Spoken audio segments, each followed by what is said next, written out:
जय माँ मातंगी, जय माँ छिन्नमस्ता, जय माँ बगलामुखी। मेरे प्रिय साधकों और दर्शकों, आज जो आप लोगों के सामने मैं मंत्र प्रयोग लेकर आया हूँ, ये आप सभी के लिए बड़ा महत्वपूर्ण मंत्र प्रयोग है। हर किसी के जीवन में खुशियाँ लाने वाला ये मंत्र प्रयोग है। मैं वीडियो 3-4 हफ्ते में एक बार डालता हूँ। पहले मैं हफ्ते में 3-4 बार वीडियो डाला करता था, लेकिन अभी मैं 3-4 हफ्ते में एक बार मंत्र प्रयोग वाले वीडियो डालता हूँ। उसके पीछे का कारण ऐसा है कि कुछ लोग केवल मंत्र इकट्ठा करने के लिए यहाँ पर आते हैं। मंत्र इकट्ठा करें, इससे मुझे कोई परेशानी नहीं, लेकिन वो उसका कोई प्रयोग नहीं करते, केवल मंत्र इकट्ठे करके रखते हैं, बुक में लिख कर रखते हैं, बाकी उनको कुछ काम नहीं है। और कुछ लोग हैं जो इन मंत्रों का प्रयोग भी कर रहे हैं और खुद की और दूसरों की ज़िंदगी भी संवार रहे हैं। जब ऐसे साधकों का वीडियो हमारे पास आता है, जब हम ऐसे वीडियो देखते हैं, तो हमें बड़ी खुशी होती है। हमारे ऐसे कई दर्शक हैं जिनसे मैं पूछता हूँ कि मैंने 100 से ज़्यादा मंत्र प्रयोग यूट्यूब पर डाल के रखा है, आपको कितने मंत्र याद है? 1 या 2 मंत्र से ज़्यादा किसी को मंत्र याद नहीं है, तो आप कैसे जन कल्याण करेंगे? आप कैसे साधक बनोगे? ये आप खुद सोचें। जब हम हमारे गुरु के सानिध्य में रहकर सीख रहे थे, तो मैं मेरे गुरु जी से हर दिन में 10 मंत्र लेता था। आज मुझे जो 10 मंत्र मिले हैं, वो 10 मंत्र मुझे आज 24 घंटे के अंदर कंठस्थ करना है, तब जाके मुझे दूसरे दिन 10 और नए मंत्र मिलेंगे। तो एक चैलेंज होता था मेरे सामने। रात भर मैं मंत्र याद करता था ताकि दूसरे दिन मैं गुरुजी को सारे मंत्र बोल कर दिखाऊँ और उसके बाद मुझे वापस नए 10 मंत्र मिलेंगे। और एक बात है कि जो चीज़ अगर आसानी से किसी को मिल जाती है तो उसकी कद्र नहीं होती है। अभी ये जो आप लोगों को मंत्र मिल रहे हैं आसानी से, तो आप लोगों को इसकी कद्र नहीं हो रही है। जब देना बंद कर दूंगा तब आपको समझेगा। खैर, मैं अभी आप पॉइंट पे आता हूँ कि आज का मंत्र क्या है और किस विषय पर है। आज का जो मंत्र है यह है पितृ मुक्ति का। अक्सर आपने देखा होगा, जब मैं तंत्र काट करता हूँ तो लगभग 90% लोगों के एक तो पितृ अशांत होते हैं या पितृ बंदिश में होते हैं। तो इसके पहले मैंने एक वीडियो डाला है जो कि पितरों को बंदिश से छुड़ाने का है, ठीक है। और अभी जो मैं आपको दे रहा हूँ ये पितरों को मुक्ति देने का है। इससे आपके पितरों को सीधी मुक्ति मिल जाएंगी।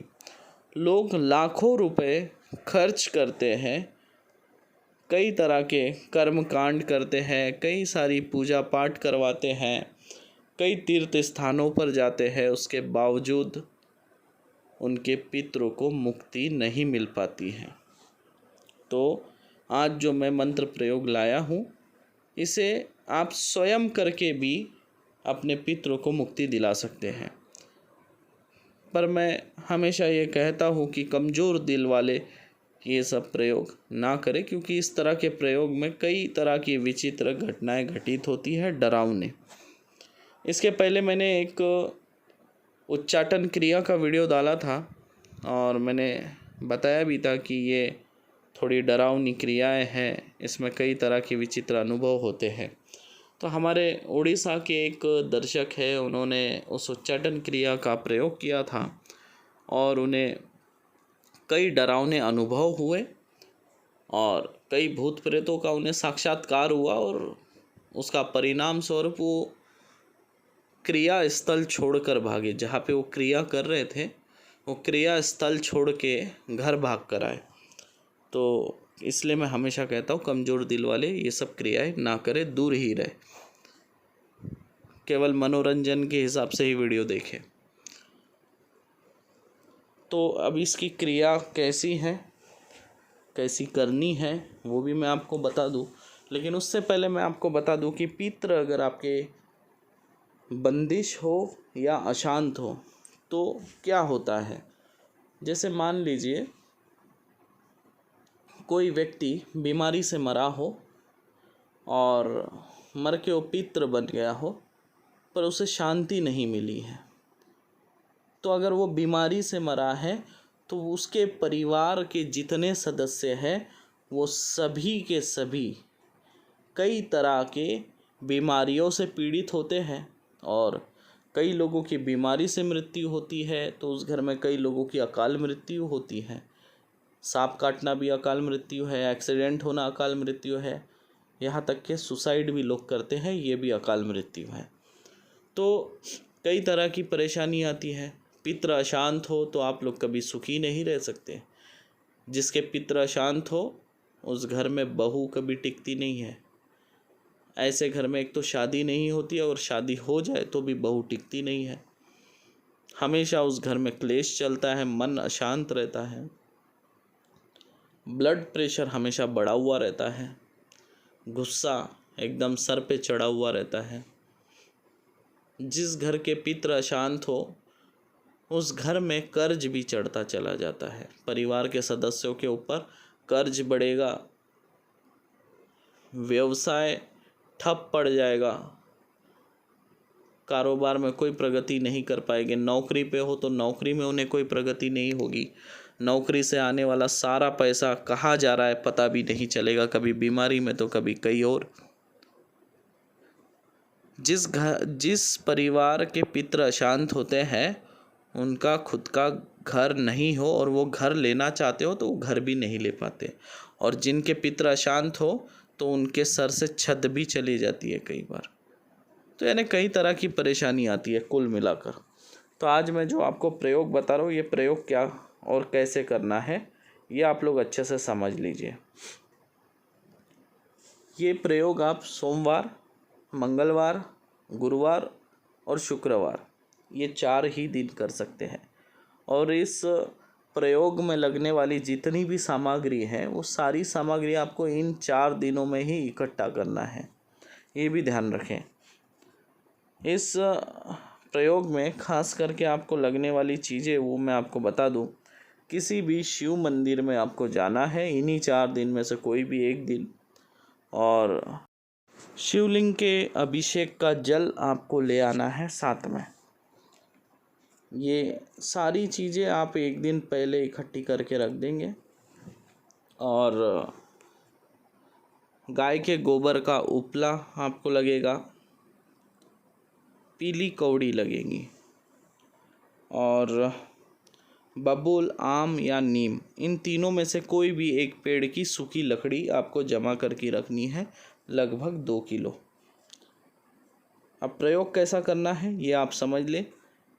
जिस दिन आप क्रिया करने वाले हो उसके एक दिन पहले आप 11 पीली कौड़ी उस व्यक्ति के घर में रख दें, या आप खुद के लिए कर रहे हो तो आप खुद अपने घर में 11 पीली कौड़ी घर के मध्यम भाग में कहीं भी रख देंगे। और दूसरे दिन स्नान वगैरह करके सुबह जल्दी आप निकलेंगे, लगभग 7-8 बजे घर से आप निकल जाएंगे, और किसी ऐसे एकांत या वीरान स्थान में जाना है जहाँ पर पीपल का पुराना पेड़ हो। उस पीपल के पेड़ के नीचे आपको शमशान से लाई हुई 5 मुट्ठी मट्टी पेड़ के नीचे बिछा देना है।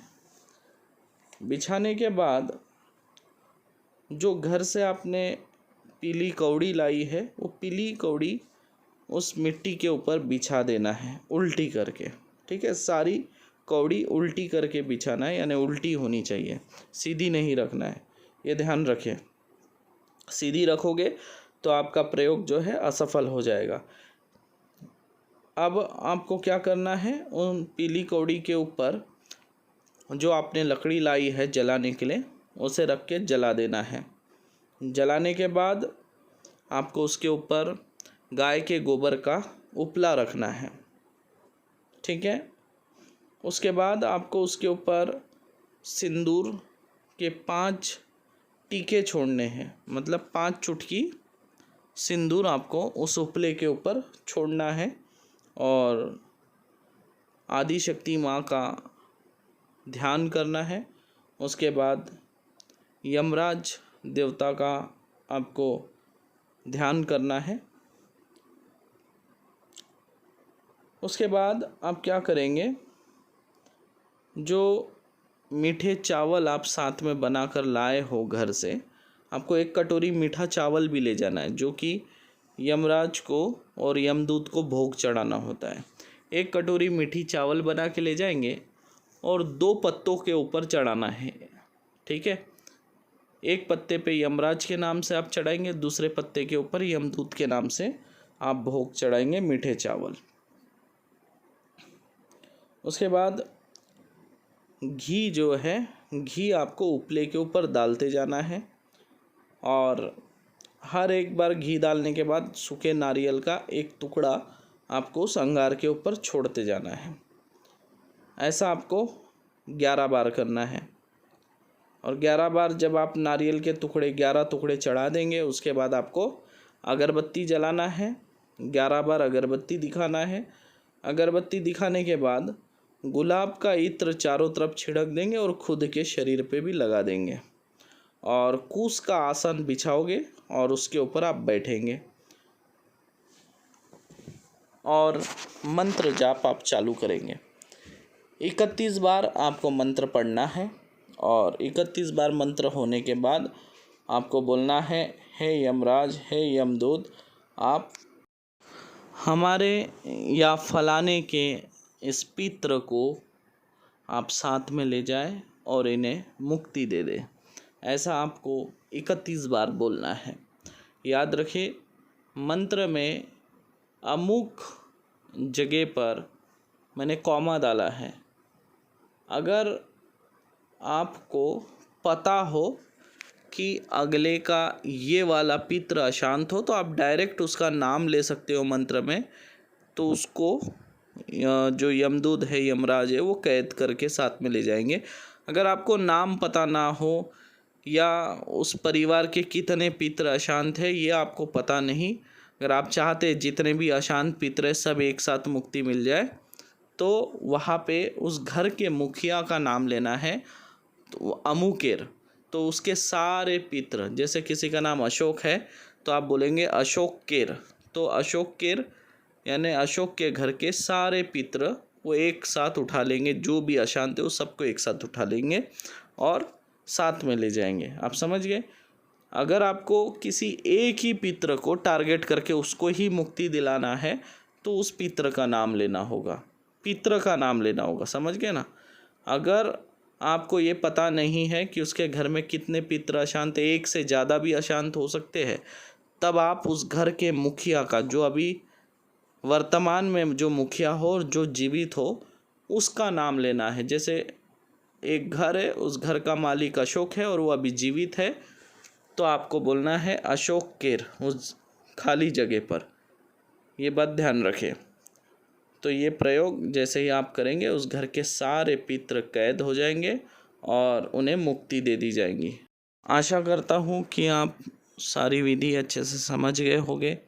अगर आपके मन में कोई शंका हो, अगर कोई बात अगर आपके समझ में नहीं आई हो, तो आप कमेंट कर सकते हैं। कमेंट में आप जो भी आपके प्रश्न है वो लिखें, उसके उत्तर मैं आपको ज़रूर दूंगा। क्योंकि क्रिया अगर आपके समझ में नहीं आ रही है तो एक बार नहीं, आप लोग 10 बार पूछें। पूछने से आपकी क्रियाएं सटीक होगी, है ना। अगर आपके मन में कोई डाउट हो, कोई शंका हो, तो आप कमेंट में ज़रूर लिखें, मैं उसका उत्तर आपको दूंगा। और आशा करता हूँ कि इस प्रयोग का आप जन कल्याण के लिए प्रयोग करेंगे और लोगों का भला करेंगे, खुद का भी भला करेंगे। ये आप खुद के लिए भी कर सकते हो, दूसरे के लिए भी कर सकते हो। और याद रखें, हमारे जितने साधक हैं, मैं सबसे ये कहता हूँ कि आप जिसका भी क्रिया करो उससे दक्षिणा अवश्य लो, क्योंकि आपका भी घर परिवार है, आप भी किसी के लिए समय देते हो, तो दक्षिणा अवश्य सबसे लिया करो। क्योंकि अगर फुकट में किसी को कोई चीज़ मिलती है तो उसका मोल नहीं होता है। जब आप किसी के लिए क्रिया करते हो और वो व्यक्ति ठीक भी हो जाता है आपके ही वजह से, पर उसके मन में एक शंका होती है कि मैं इनके वजह से ठीक हुआ हूँ या नहीं। ऐसा है, लोग भूल जाते हैं ठीक होने के बाद। तो आप लोग क्रिया करोगे तो अवश्य अपनी एक कुछ फ़ीस लो, भले 1000, 2000, 3000 जो भी आपकी इच्छा हो, फ़ीस ज़रूर लिया करें। अगर कोई गरीब व्यक्ति है तो उसको निःशुल्क भी किया करें, ठीक है। जय माँ मातंगी। शुभ रात्रि। अभी रात के इस वक्त 1:30 बज रहे हैं और आपके लिए ये वीडियो बना रहा था। 1 घंटा लग गया लगभग वीडियो बनाते बनाते। उम्मीद के साथ हम आप लोगों के लिए वीडियो बनाते हैं। एक उम्मीद ये होती है कि आप लोगों के जीवन में खुशियाँ लाओगे, लोगों के दुखों को दूर करोगे, रोते हुए व्यक्ति के आप लोग आंसू पोंछेंगे। बस इसी एक उम्मीद के साथ हम आप लोगों के लिए वीडियो बनाते हैं। हम एक सच्चे साधक तैयार करना चाहते हैं।